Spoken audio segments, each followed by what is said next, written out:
what are some of the things that you're doing to keep everyone happy? There is no one answer to how to keep people happy, but there are some ingredients that we put in place. And so one of the things that we do is we really try to listen to people. We have a yearly all-employee survey that we do, but I think the number one thing that actually came across on the survey is about career progression and taking people's career progression seriously. Like, you need to spend quite a bit of time and quite a bit of resources to make sure people see that they have a future at your agency and that they continue to grow.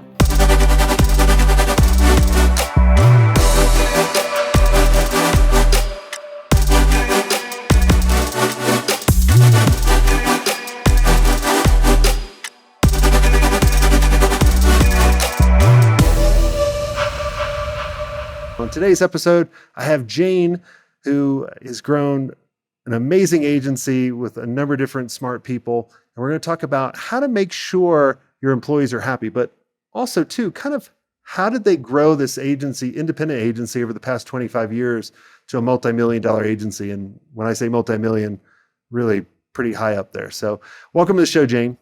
Well, thanks for having me, Jason. I really appreciate being invited on. Yeah, I'm excited to have you on. So tell us who you are and what you do. So I am Jane Crisan, and I'm the CEO of Rain, the growth agency. And we are a fully integrated performance-based advertising agency headquartered in Portland, Oregon.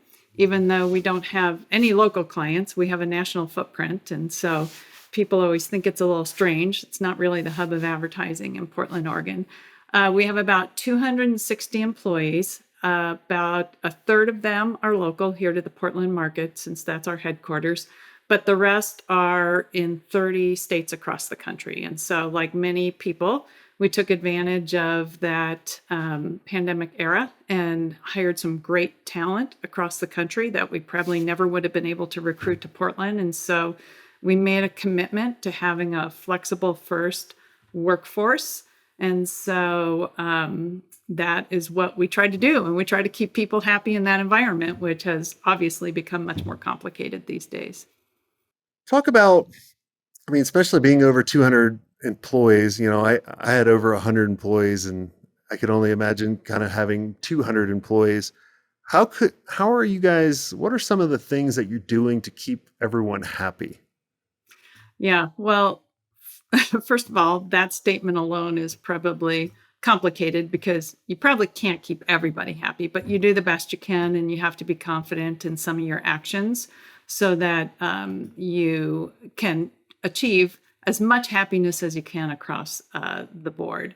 But what I would say is there is no one answer to how to keep people happy, but there are some ingredients that we put in place. And so I think one of the things that we do is we really try to listen to people within the agency. And so we have a yearly all-employee survey that we do.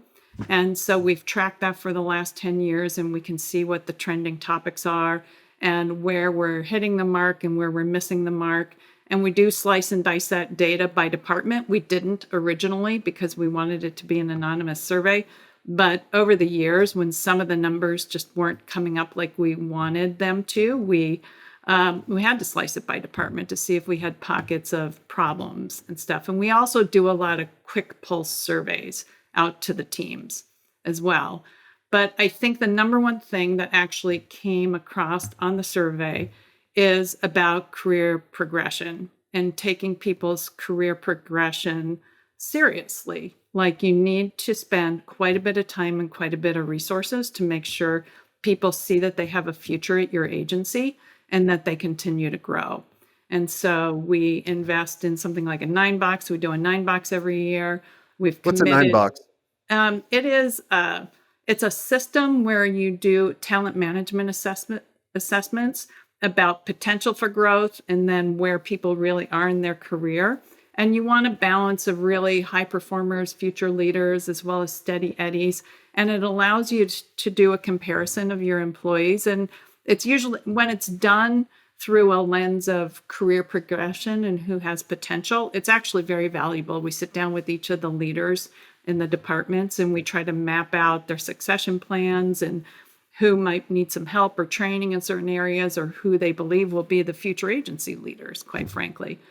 And then we are absolutely committed to quarterly goals setting.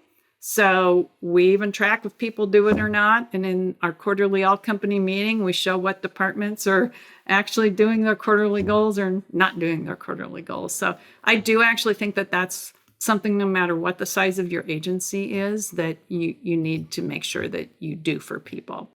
So are you doing quarterly goals for the agency and then going to the team members and going, hey, what are your quarterly goals based on the agency, and then going based on the team and so on? Is that how you're doing it? Or are you just saying, what are your quarterly goals? So we don't shift people's goals every quarter. What we do is we sit down at the beginning of the year and say, this is both your career progression over the next year. We just do a quarterly check-in against those to make sure the manager and the person are sitting down. But we do at the corporate level do something that we call, of course, we have all our numeric goals that we do, like any business. We want to grow X amount. But we do something called a business and growth strategy every year, which sets more of our, I would call, longer term strategic goals. Like a couple of years ago, build out the OTT connected TV practice. And that, of course, has a measurement component. It has some other related endeavors under it, but it's related to where we believe we're going to go in the future as an agency. So something like that would be on there. This year, we also have culture and connection goals on there as far as building culture in a remote environment. So we ask people that some of their individual goals ladder up to some of our business and growth strategies as well, but some of them are independent to their work. So we do have that alignment. Yeah, I'd like that you help them with their career progression. When I sold the first agency, I was pretty motivated to help out that agency until I realized I was like, oh, they only bought us for revenue. And then I would come up with ideas and I was demotivated. And what I realized was I was demotivated because I had nowhere to go. I literally, what was my next path? And so a lot of times when I'm working with agency owners, I tell them, especially for your employees, and it seems like you guys have done this, of going, show them the growth tracks. And if you look at kind of the military, right, they have two different tracks. They have the unenlisted track, which are the foot soldiers, right, doing the jobs. Yeah. And then they have the officers, which I look at as kind of management, where they're directing, right? And I always look at going, well, which track do you want? And each quarter, do you check in with your employees to see, do they might have thought they wanted to go the manager route, but they were a really amazing designer. But then they're like, dude, I hate people. I don't want to manage people. I want to still design amazing work and see my work out there. And then you can adjust. Is that what you're talking about, of kind of yes, highlighting? But I'd like to riff off of what you said, because I think one of the worst things we do, and I'm sure it's true in any business, is that the way to make more money is you have to take on management responsibilities. And not everybody is cut out for management, and they're miserable. Some people are absolutely miserable. And then they land up underperforming because it's not their gift in this world. And so, our job is to really help discern which of the paths people should be going down. There's nothing wrong with being an individual contributor, really, quite frankly. And so, but we've seemed to have structured society around its volumes of people underneath you are the ones that are rewarded. And if I had a magic wand, I would change it.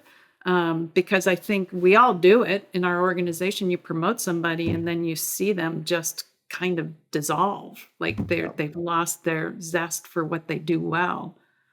Exactly. Yeah. I always like to say, if you map out the path, then you never have your employees or your team members come to you saying, I want more money. I want a raise. Well, did you do X, Y, and Z that we laid out for the next career path for you? And are you doing this and this together? And if you are, and you've done that for a period of time, yeah, then you're already there. Then it's easy to make the promotion. Yeah. It's easy to make the promotion. The other thing where it helps is in many businesses, there are some jobs where there's no up. I mean, we're not IBM or a very large company where there's always an up. So there are certain roles that literally there probably isn't an up. So it gives you an opportunity. And I have quite a few of those people that are my direct reports. But what we talk about is they love the agency, they don't want to leave. So we talk about, well, what can we do horizontally then to expand your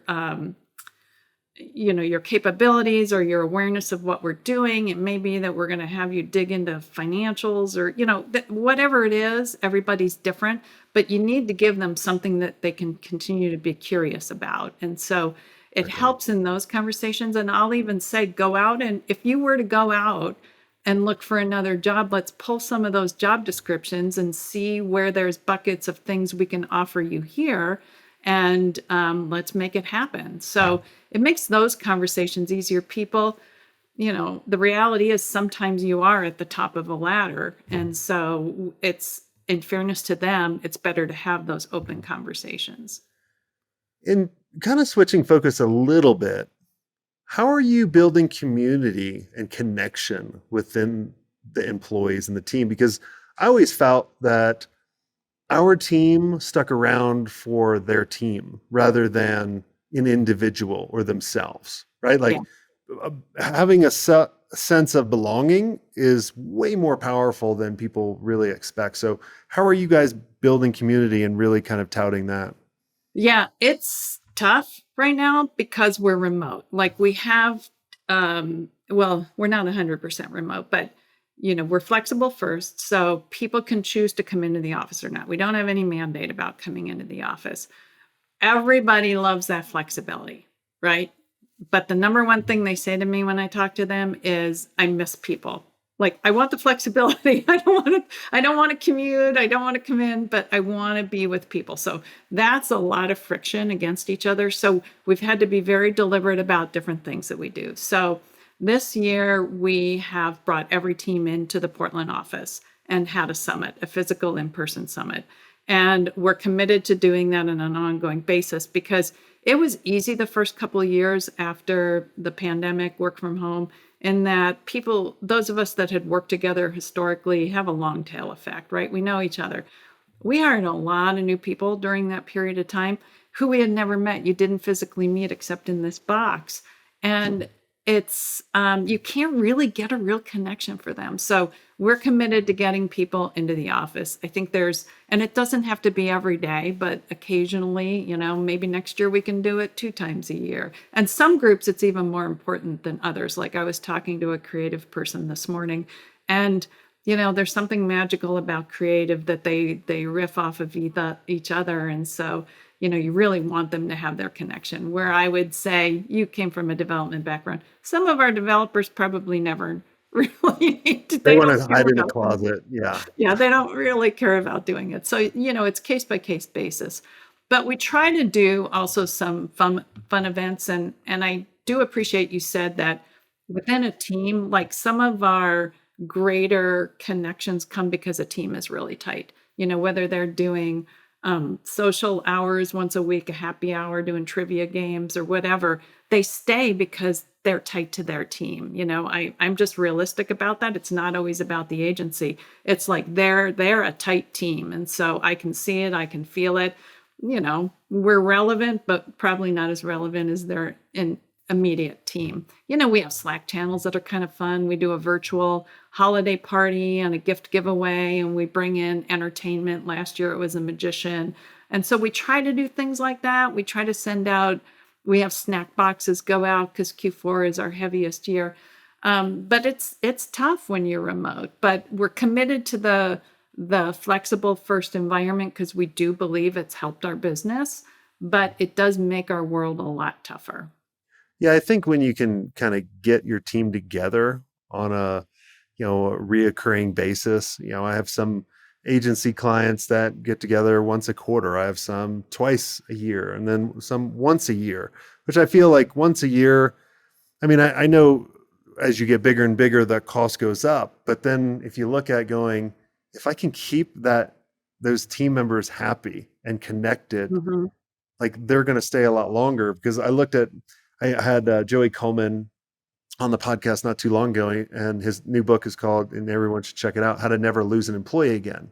Mm. And it's basically about how to never lose an employee that you want again, right? Like you Yeah, want to yeah, get rid of not employees. everybody. I was joking with him on it. And, he was basically saying, he was like, look, it's all about the connections that they're making. And as long as they're making connections with these people and they feel they're contributing and all this other stuff, like the last part of it's kind of the compensation. Like that's low on everyone's list. And the ones that it's high on their list, usually those are not the best team members. It's more of like, hey, you should go play golf. You should go play tennis. Like you're a single person. Like you're not a baseball or football or kind of sport. You should start your own agency and be a contractor. I do think that personal connection. I've been trying to talk to everybody one-on-one this year, especially the people I haven't met. And the very first thing I'll be like, what are we doing well? What are we not? Is more in person. That they all say, if we can do more in person, we know the economy is really tough right now. They understand that because we have a lot of transparency in our all company meetings about, where we stand and all that kind of stuff financially. And so they know the economy's tough and some clients have pulled back on their marketing spend, but they're like, that's the one thing. If we could do it more often, that's my vote. Yeah, that's awesome. Well, Jane, this has been amazing. Is there anything I didn't ask you that you think would benefit, the agency owners listening in? Well, I think that I know you have a range of people that listen to this show and different size of agencies that listen as well. And I do think there's different things you need to do as you grow in size. So, first of all, I think you always need to be deliberate about culture. And especially when you're small and you're an entrepreneur and you're 20 people and you're all sitting in the same room, it's a lot easier to build culture. Like the culture is you in a sense. But when you start to scale, it becomes a little tougher. And at some point, you need a really good talent management partner that you bring in. And I know it's an expense that people don't typically want to do, but you have to have it, if not just for the legal reasons. Nowadays, it's a very complicated landscape out there. It's also a good one, helps you with that culture. Like they have an eye towards culture, they have an eye towards people structures. And so it really pays off at the end of the day. But I think a deliberateness around it, like we have it as a business and growth strategy, how are we going to continue to attack culture is the way to really grow it. Is like you have to look at your attrition rate. You need to look at some stats and put it on your scorecard on a monthly basis. And then it will grow. And first of all, people will tell you if you give them an opportunity what they're not, where you're missing. So you also have to give them those outlets. Yeah, and I think too, like we should be asking them on an ongoing basis, going, what do you like that we're doing this quarter? What do you want us to stop doing that you would, right? And then also, what do you want us to start doing? So it's like stop, continue, all this. And ask them, because they're our most valuable asset. Our clients will come and go, but we want our team to stay, because to get someone back up to speed, or like if you lose a key team member, dude, it sends ripples through the organization. And then they're like, oh, like what's going to happen? Like that person was in charge of all this. And then now this new person comes in and you're kind of like that office space. You're like, what do you do? And you're like, we have something called the anonymous question box, which is anonymous. It's our virtual one. And any question that comes in, we answer during the all company meeting. And this started with our former CEO. She loved the anonymous question box. All my employees know I don't love the anonymous question box. Like there was one session where I had like 20 questions. I would literally was sweating. Like you could see the sweat coming down my face. I do know the questions ahead of time so I can handle them. But some of them, there are some they give you some zingers. Yeah, there are some zingers, but they know What's they the can. best zinger you got? What's What's the the one best? that made you sweat the most? Oh, there was, there's questions about stands that we take. Some political or social stands that we take as an agency. We're pretty progressive being here in Portland. And so those might not always be the most popular. and people will sometimes question. Well, I think what they didn't question us taking the stand. What they question is the impact to clients. Will we lose clients if we take a stand on reproductive rights? And we're Gotcha. like, maybe, but we feel You got to firmly stand that on what you believe on, though. I mean, yeah. that's So, but it was a fair question because there yeah, will be some clients probably somewhere that will not like, and we're not, taking. Yeah, we are taking a stand, but yeah. and then the one I always jokingly say is like somebody years ago when we were back in the office, we used to have candy on the front reception desk, and we decided we were all gaining too much weight, so we switched to fruit. And then we had blueberries because it's Oregon. We have great blueberries here. And all of a sudden we got rid of the blueberries because people's like germ infested hands were going into the blueberry dish and it was like grossing some people out. So one of the questions was, what happened to the blueberries? Why can't we have more blueberries? So there's a range of questions that come through. So some are fun. Why are you double dipping? Why are you? Are we in financial trouble? The blueberries are gone. Yeah. So. Yeah, that's funny. That's awesome. Well, what's the agency website people can go and check you guys out? Ours is reinforgrowth.com. And so happy to chat with anybody if they want to reach out on LinkedIn and connect with me. I love to meet other agency leaders. I actually go out of my way to try to meet them. We're a small cohort out here, especially independent agencies. So I know in Portland, we try to, meet each other and know each other exists. And I'm happy to meet people across the country as well. Awesome. Well, thanks so much, Jane, for coming on the show. And if you guys enjoyed the episode, make sure you share it out. Make sure you subscribe. And if you guys want to be a part of an amazing agency community, I would love to invite all of you to go check out agencymastery360.com, apply, and we'll have a conversation. And if we feel that you got what it takes and we can actually help you out, we'll give you an invite to a really pretty cool mastermind of just agency owners. So go there now. And until next time, have a swank day. Thanks.